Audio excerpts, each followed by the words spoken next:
श्री लाड शाकीय वाणी समाज संस्था प्रेरित लाड शाकीय वाणी समाज महिला मंडळ तर्फे हळदी कुंकू तिळगुळ कार्यक्रम संपन्न। धुळे शहरातील मोहाडी परिसरातील वाणी समाजाच्या स्वमालकीच्या जागेवर आज दिनांक 16 फेब्रुवारी 2025 रोजी सकाळी 11 वाजता येथील प्रांगणात श्री लाड शाकीय वाणी समाज संस्था धुळे प्रेरित लाड शाकीय वाणी समाज महिला मंडळाच्या वतीने हळदी कुंकू तिळगुळ कार्यक्रम पार पडला। या कार्यक्रमाप्रसंगी या ठिकाणी प्रमुख पाहुणे म्हणून धुळे शहराचे आमदार अनुप भैया अग्रवाल, सपत्नीक सौ अल्फा अनुप अग्रवाल, भाजपचे नेते हिरामन अप्पा गवडी, माजी उपमहापौर अनिल नागमोते, माजी उपमहापौर भिकनप्पा वराडे आदी मान्यवर पदाधिकाऱ्यांच्या उपस्थितीत सदर हा कार्यक्रम पार पडला। तर यावेळेस श्री लाड शाकीय वाणी समाज संस्थेचे प्रमुख अशोक पाटकर व सर्व पदाधिकाऱ्यांच्या उपस्थितीत सदर कार्यक्रम पार पडला। तर कार्यक्रमाप्रसंगी या ठिकाणी विशेष म्हणजे हळदी कुंकू कार्यक्रमाप्रसंगी 25 ते 30 विधवा परित्यक्त्या महिलांचा या ठिकाणी सन्मान सत्कार या ठिकाणी करण्यात आला, ज्यात प्रामुख्याने या विधवा परित्यक्त्या महिलांना एक मान सन्मान समाजात मिळावा या उदात्ततेतून या ठिकाणी यावर्षी वेगळ्या विशेष पद्धतीने विधवा परित्यक्त्या महिलांच्या हळदी कुंकू करून या ठिकाणी या कार्यक्रमाची सुरुवात करण्यात आली व त्यांना यावेळेस या ठिकाणी 600 ते 700 महिलांना हळदी कुंकू कार्यक्रम करून वाण स्वरूपात भेटवस्तू देण्यात आल्या। तर कार्यक्रमाचे सुरुवातीला प्रभू श्रीरामाचे प्रतिमा पूजन करून दीप प्रज्वलन करून कार्यक्रमाची सुरुवात झाली। तदनंतर या ठिकाणी आमदार अनुप अग्रवाल, बेटी बचाओ बेटी पढाओच्या संयोजिका अल्फा अनुप अग्रवाल यांनी या ठिकाणी मोलाचे असे मार्गदर्शन केले। तर येणाऱ्या सर्व महिलांना या ठिकाणी वाण स्वरूपात भेटवस्तू देखील देण्यात आल्या। तर तदनंतर या ठिकाणी सर्व महिलांसाठी भोजनाची व्यवस्था देखील करण्यात आली होती। तर या कार्यक्रमाचे आयोजन श्री लाड शाकीय वाणी समाज धुळे प्रेरित लाड शाकीय वाणी समाज महिला मंडळ धुळेच्या वतीने करण्यात आले होते। तर या कार्यक्रमासाठी कार्याध्यक्ष अशोक पाटकर, अध्यक्ष राजाराम वाणी, मुख्य विश्वस्त SC वाणी, मुरलीधर वाणी, अमृत कोतकर, मनोहर कोटावदे, विशाल पाटकर, वैभव बोकरे, माजी उपमहापौर अनिल नागमोते, माजी अध्यक्ष डॉक्टर RP शिरोडे, उपाध्यक्ष वसंत वाणी, सचिव प्राध्यापक DV कोटावदे, खजिनदार जगदीश खैरनार, रमेश मुतडे, किशोर मुतडे, महेंद्र नेरकर, अनिश अमृतकर, अनिल शिरोडे, राजेंद्र कोटावदे, चेतन मुतडे, मनोज सोंजे, अनिता कोटावदे, आशा नेरकर, सल्लागार रमेश नानकर, प्रकाश वाणी, गोकुळ बदान, व्यवस्थापक प्रकाश नेरकर, महिला अध्यक्ष सौ अनिता बदान, उपाध्यक्ष सौ वृषाली सोंजे, सौ सोनाली पाटकर, सचिव वर्षा अमृतकर, सहसचिव अनिता कोटावदे, खजिनदार आशा नेरकर, संचालिका शोभा तलवारे, शैलेजा देव, श्वेता सोंजे, वर्षा कोटावदे, योगिता नानकर, कामिनी नानकर, योगिनी अमृतकर, सीमा कोटावदे, स्मिता वाडकर, रुपाली मुसळे, दीपिका देव, रुपाली सोंजे, सोनाली दडवेलकर, किरण येवले, पल्लवी नानकर, रुपाली शिरोडे, अमृता ब्राह्मणकर, शीतल येवले, जान्हवी मोरानकर आदी सर्वच पदाधिकाऱ्यांनी या कार्यक्रमासाठी अथक परिश्रम घेतला। तर अतिशय उत्कृष्टपणे या ठिकाणी महिलांचा हळदी कुंकू तिळगुळ कार्यक्रम हा उत्साहात पार पडला।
आयोजित केला आहे त्या समोर उपस्थित सर्व भगिनींनो, आदरणीय अशोक दादा पाटकर यांच्या व संस्थेच्या प्रेरणेने सुरू केलेल्या सोहळ्याचे 6वे यशस्वी वर्ष आहे. सन 2024-25 ते 2028-29 या 5 वर्षासाठी आदरणीय अशोकदादा पाटकर व त्यांच्या सर्व विश्वस्त संचालक यांनी माझी महिला मंडळाच्या अध्यक्षपदावर एकमताने निवड केली आहे. मी पाटकर दादांची व सर्व विश्वस्त संचालक यांची आभारी आहे. या 5 वर्षाच्या काळात आपल्या सर्व सभासद भगिनींचे मेडिकल चेकअप करणे, वेगवेगळ्या स्पर्धा घेऊन महिला भगिनींच्या कला व गुणांना वाव देणे, विविध क्षेत्रात नैपुण्य दाखविणाऱ्या भगिनींचे कौतुक करून त्यांना प्रोत्साहित करणे आणि सर्वात महत्त्वाचे म्हणजे दुर्दैवाने ज्या भगिनींचे काही दोष नसताना अकाली त्यांचे पती स्वर्गवासी झाले अशा भगिनींना मान सन्मानाने जगण्यासाठी त्यांना प्रत्येक सोहळ्यात व कार्यक्रमात सहभागी करून त्यांचा सन्मान करणे, या व अशा अनेक समाज उपयोगी योजना राबविणे असा मानस आपल्या महिला मंडळाच्या नूतन कार्यकारिणीने समाज संस्थेच्या प्रेरणेने सुरू करण्याची योजना व मानस व्यक्त केला आहे. पण त्यांची सुरुवात आजपासूनच म्हणजे आपल्या वैधव्य अकाळी प्राप्त झालेल्या भगिनींचा मान सन्मान या महिला मंडळाकडून होत आहे. याचा मला व माझ्या सर्व संचालिका यांना मनस्वी आनंद होत आहे. तिने फार आग्रह केला होता या कार्यक्रमाला यायला, तर म्हटलं फार दिवसानंतर 3 महिन्यानंतर आज माझ्या सर्व लाडक्या बहिणींची भेट सुद्धा होईल, म्हणून मी आवर्जून या कार्यक्रमासाठी या ठिकाणी उपस्थित झालो. अतिशय मोठी अशी जागा आपल्या समाजाची या ठिकाणी आहे. अतिशय चांगलं एखादा हॉल न घेता समाजाच्या जागेवर हा कार्यक्रम घेणं, खऱ्या अर्थाने त्या जागेचा उपयोग करणं हे सुद्धा फार महत्त्वाचं आहे, जेणेकरून जागा क्लीन आणि नीट तरी राहील आणि अतिक्रमण होणार नाही. कारण की धुळे शहरात सर्वात मोठा फॅड सध्या आहे, जागा ओपन दिसली का तिथं अतिक्रमण करणं. तर सर्वांना खूप शुभेच्छा देतो आणि मला काही कारणास्तव अर्जंट जावं लागणार आहे. काही दुःखद घटना एका ठिकाणी घडली आहे, म्हणून मला जास्त बोलता पण येत नाहीये, मला जावं लागेल. माझ्या जवळचा मित्र त्याच्या घरी काही दुःखद घटना घडली आहे. सभी भैया की लाड़की बहनें, मतलब मेरी लाड़की नंदे, सबको मेरा प्रणाम. स्टेज पर उपस्थित सभी लाड़की नंदे ही है, वो पाहुणे सर्वांना, भैयांचे पाहुणे सर्वांना नमस्कार. आपने हमको यहाँ बुलाया उसके तहे दिल से धन्यवाद. मैं और भैया सदैव ऋणी रहेंगे आप लोगों के लिए कि आप लोगों ने एक हिंदू आमदार चुन के दिया, इसके लिए जीवन भर आभार. सबसे बड़ी बात तो ये है, यहाँ पे हिंदी बोल रहे तो समझ में आ रहा है ना. जब प्रदीप मिश्रा की कथा अपने को समझ में आ सकती है, अपन हिंदुस्तान में रहते, मराठी बोलना मैं सीख रही हूँ पर हिंदी मुझे आती है अच्छे से, तो दिल से जो बोला जाता है मैं वही बोलती हूँ. मुझे भाषण देते नहीं आता, पर आपसे संवाद करना सीख रही हूँ मैं. अभी भैया ने जैसे अभी देखते तो AB फाउंडेशन निकाला है. AB फाउंडेशन मतलब अनूप भैया फाउंडेशन. उसके अंदर जो भी निदान रहता है, जो भी रोग उपचार, उसका उपचार केंद्र है ये. उसमें जो भी अपने को इलाज वगैरह करना है, जो भी मेडिकल वगैरह प्रॉब्लम वगैरह आती है, उसके हिसाब से AB फाउंडेशन अपन ने एक ग्रुप निकाला है. उसका जो हेड ऑफिस है, भैया का जो पुराना ऑफिस है महानगर पालिका में, वहाँ पे रखा हुआ है. लेडीज की जनरल प्रॉब्लम है, पीरियड्स है, और उसके बाद में सर्वाइकल कैंसर वगैरह का जो इलाज चल रहा है आजकल, उसकी टेस्ट वगैरह भी चालू है. सिविल में भी जो भी प्रॉब्लम वगैरह आते हैं, अगर भैया से अपने आदमी रखा हुआ है, उसका कांटेक्ट नंबर अपने ऑफिस में मिल जाएगा.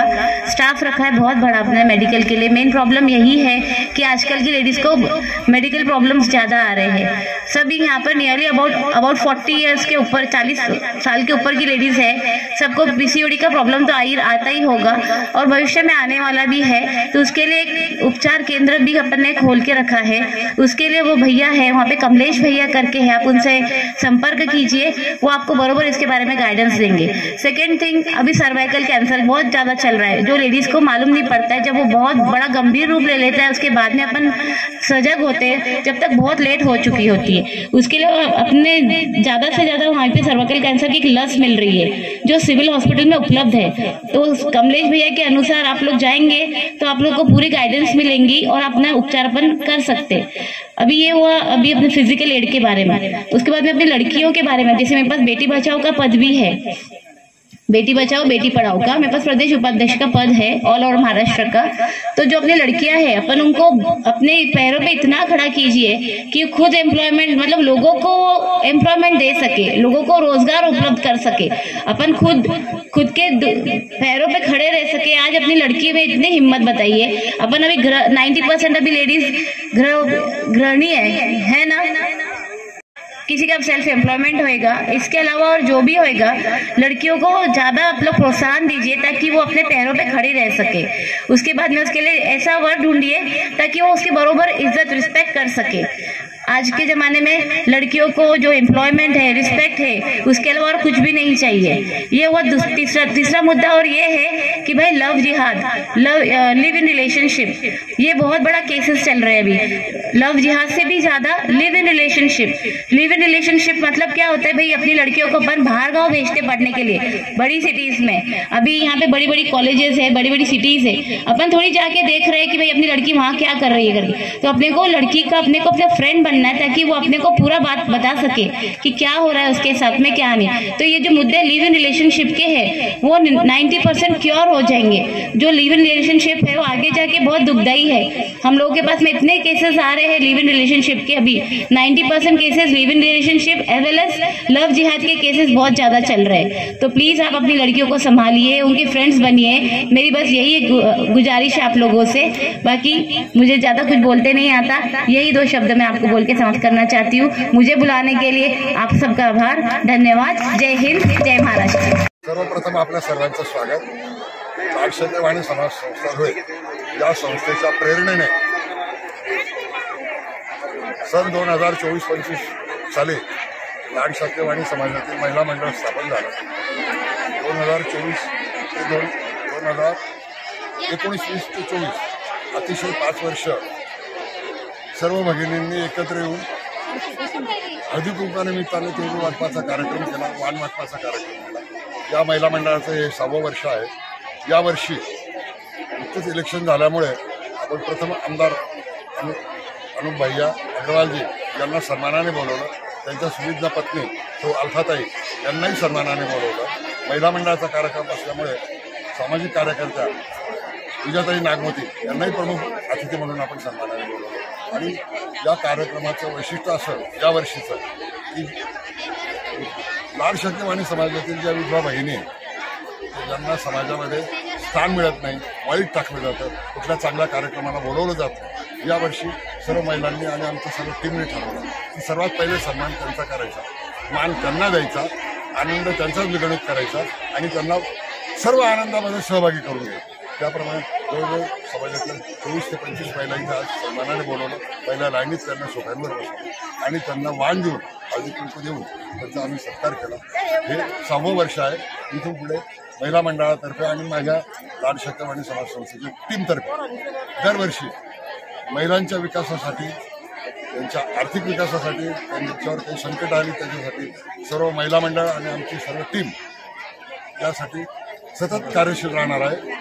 आणि आजच्या कार्यक्रमाला अनुप भैया अग्रवाल स्वतः आले, त्यांनी 2 शब्द मार्गदर्शन केलं। त्यांच्या सुविधी पत्नी अल्फाताई त्या पण आल्यात, विजयाताई नागमोती हजर होते।